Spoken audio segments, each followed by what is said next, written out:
All right, let's look at another example then. Let's look at a little bit more of this flow stuff. So let's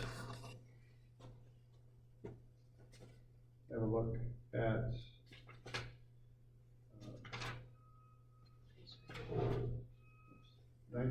yeah, thanks. Okay, so 91.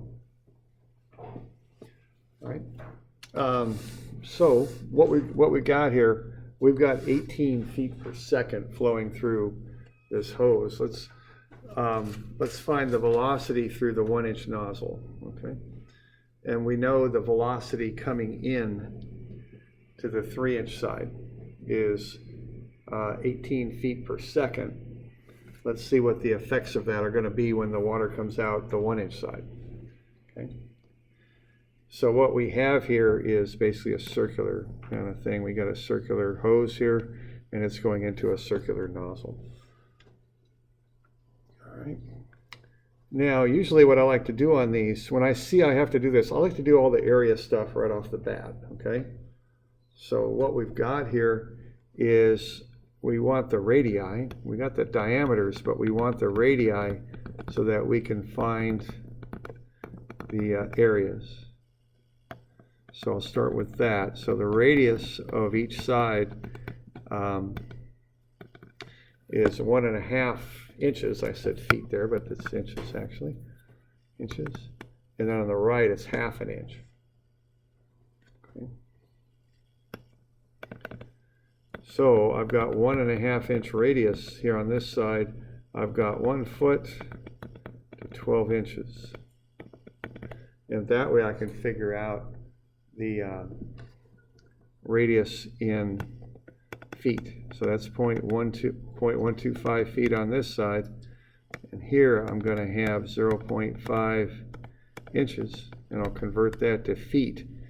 12 inches on the bottom, 1 foot on the top. And of course, this will be a pretty small number here, 0.0417, I think. Okay, so I'll start with that. And if I've got those two radii, why don't you find the areas next of A and the area of B. So, of course, A is pi r squared, right? So see if you can find the area of A and the area of B.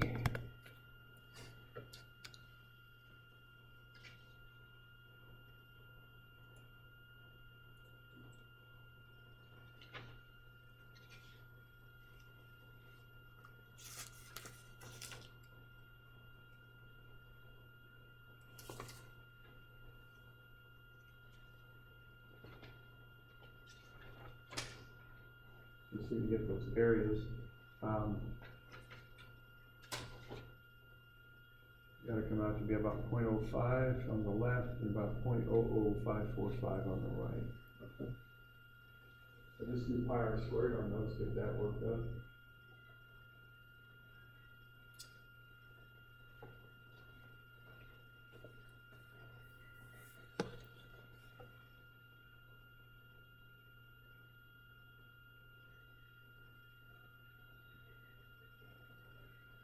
So we got the radii, and we'll just do pi r squared here.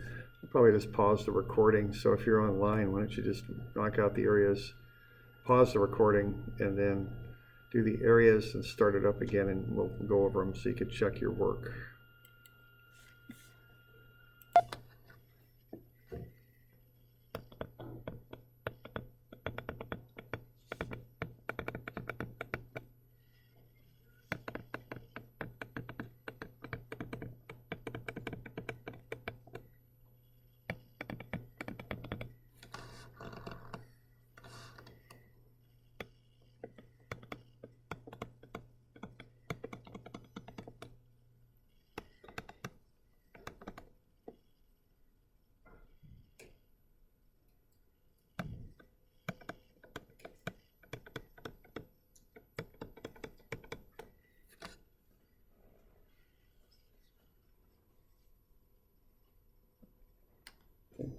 So there's pi r squared for both sides. When I see I'm going to have to do this, I just get the pi r squared on both sides right off the bat. Then I don't have to be messing with it.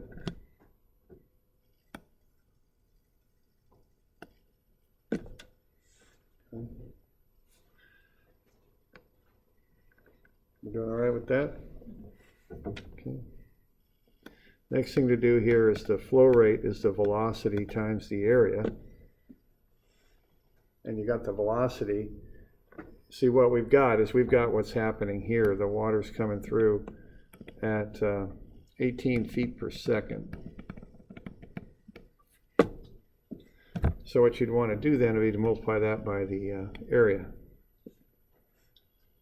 And that would get you the flow rate. Okay.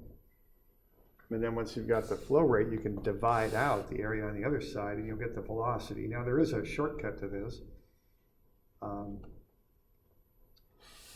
that you could use too.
So once you got that flow rate, you can divide the area on the other side out, and that will get you the velocity coming out.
So if you just take that flow rate, then divide out the area on the other side, you can get the velocity. So to get the velocity, you take Q, which is the flow rate, divided by the area.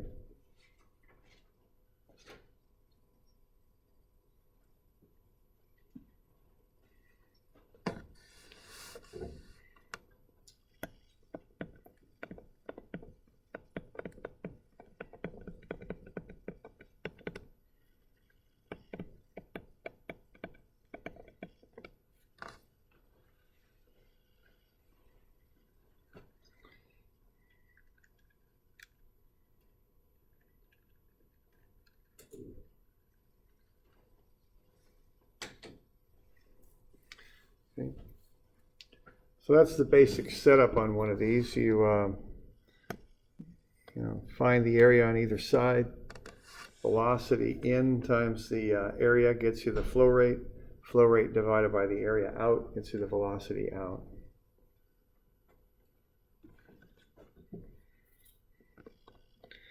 Now, as I mentioned, there is a bit of a shortcut on this. If all you want is velocity out, you can take the velocity in and multiply it by the ratio of the diameters or the radii, either one you want. I got the diameters, so I'll use them, and then you square that.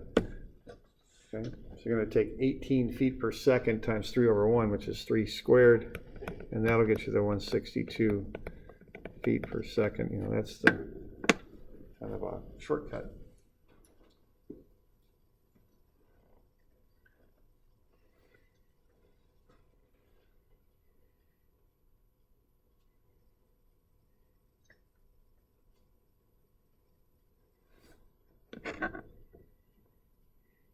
All right, we doing okay with that? That's kind of it's a lot like a hydraulic jack kind of problem. It's the same sort of relationships.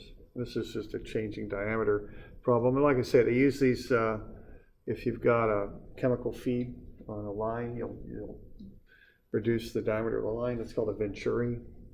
The old jets they used to put in carburetors were built this way. You know, this has a few uses.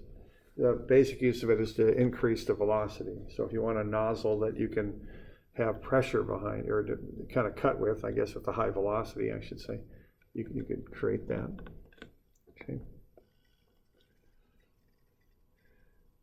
Now the other thing we'd like to know is what's the gallons per minute.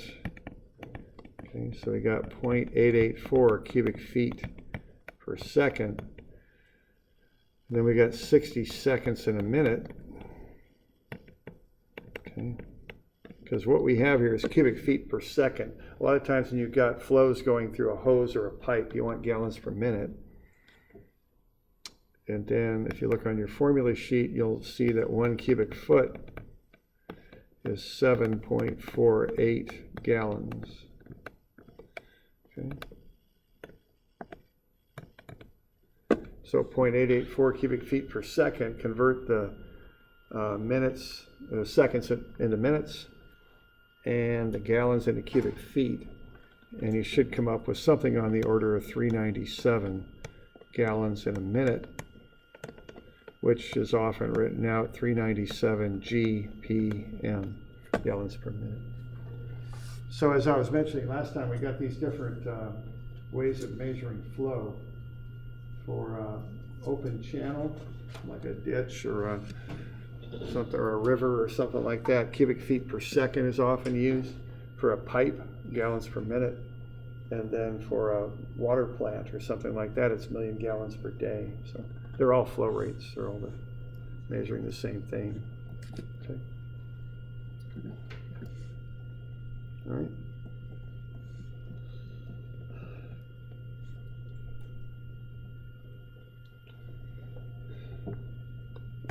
All right, a couple other ways to measure flow in more of a practical sort of way. So this is on page 92.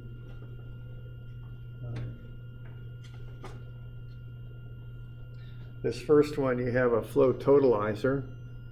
So what's going on here is we're reading in hundreds of gallons. So a lot of times these meters read in kind of funny units. So what you would do, you'd take your final reading and add the 2 zeros to make it hundreds.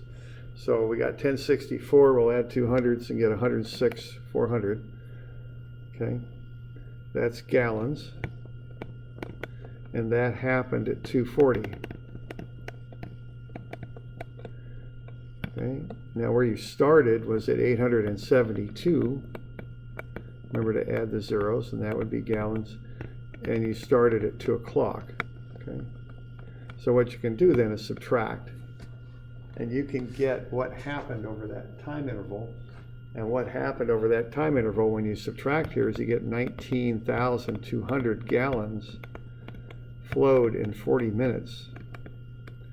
So you take the 19,200 gallons and divide it by 40 minutes. And that will get you 26.4. So that's the flow rate on average that happened over that 40-minute time period. So 26.4 gallons per minute. And that's assuming that you've got a meter of some type. The meter would be like your meter on your house. It just totalizes how much water's flowed through it. And then you just time it over that period. So that's one way to do that.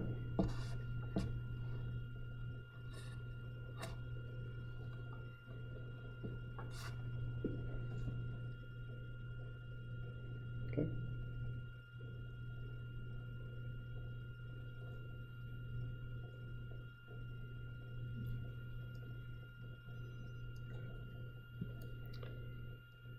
Right, now another way you could do it, instead of using a meter, a flow totalizer like that, is if you got a tank, you can just measure how far you're raising the water level in the tank over a given time. Okay, so on this next one here, we're going 15 inches.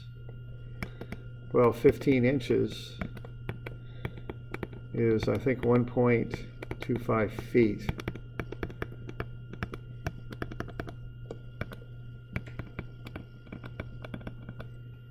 You can then get the volume. 8 feet by 6 feet by 1.25 feet. So as this thing raises up to 15 inches, that works out to be 60 cubic feet. Okay? So that's how much water is going into that tank.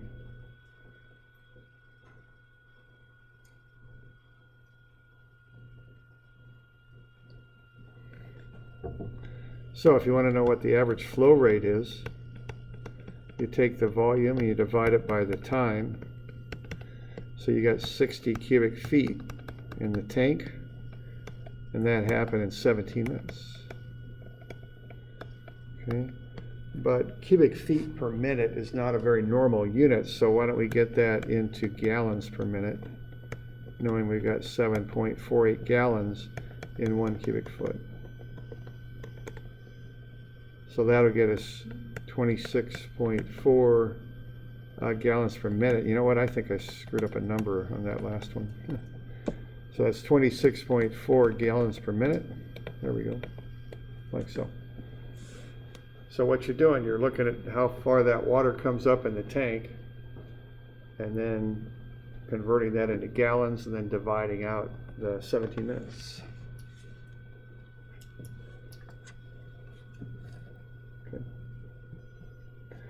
Yeah, the numbers on this are fine. Everything's fine except for the answer. That should have been 480. There we go. There.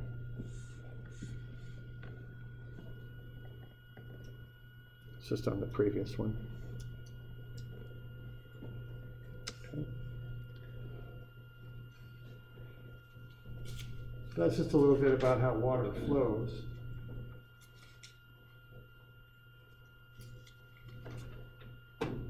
Now, next chapter here is chapter 10. We're going to start looking at energy in water and how it's converted into different forms. This is something that we'll deal with just a bit. Let's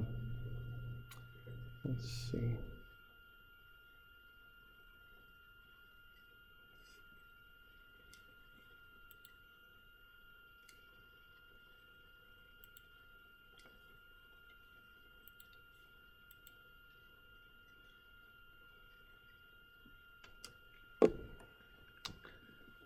All right, so if you have, there's a term about water. Are we good on that previous stuff? I'll just introduce this. We just got a couple minutes. There's a term about water that it seeks its own level.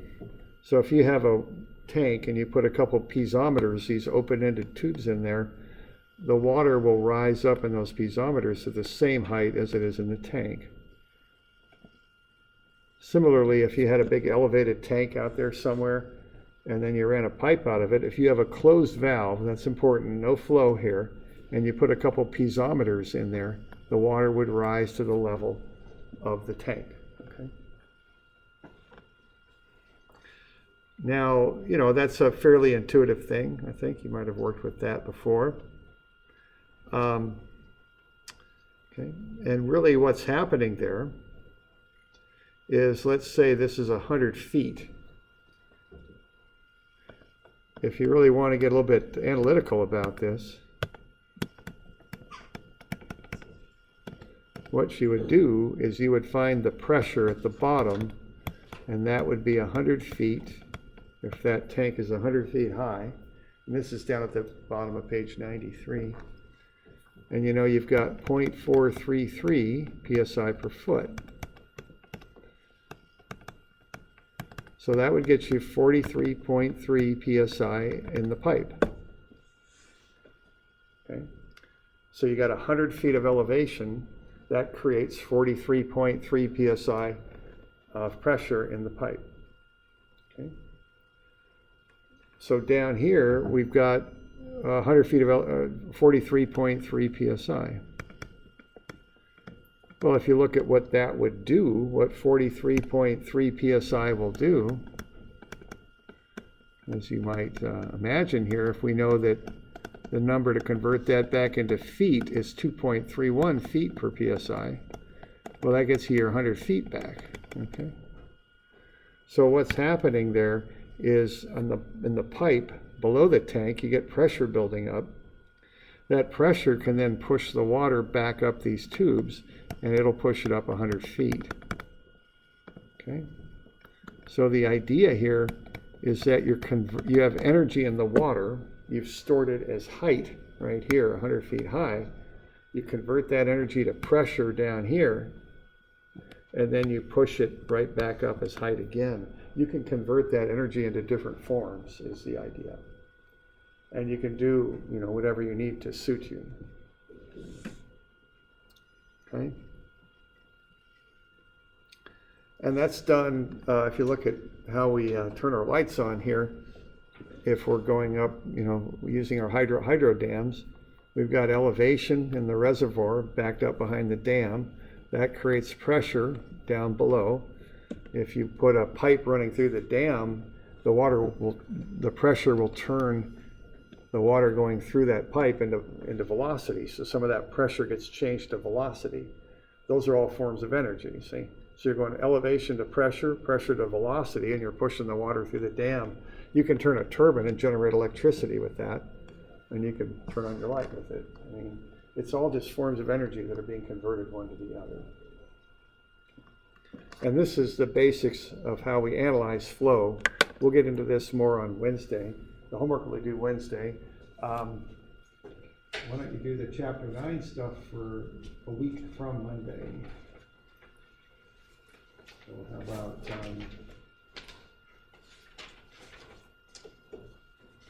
9:1 through 5?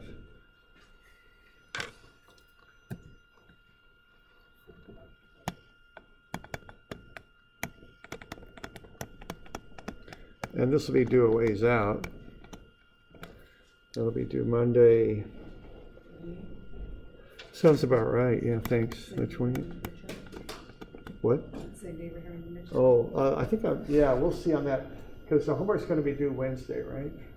Which means that I really won't get it back to most of you until Monday. So I think we'll push that midterm back till Wednesday, one class period back, because I want to get that homework back to you before you take it.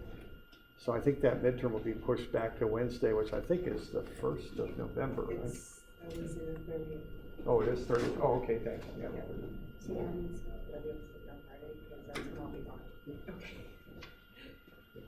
All right. So there we go.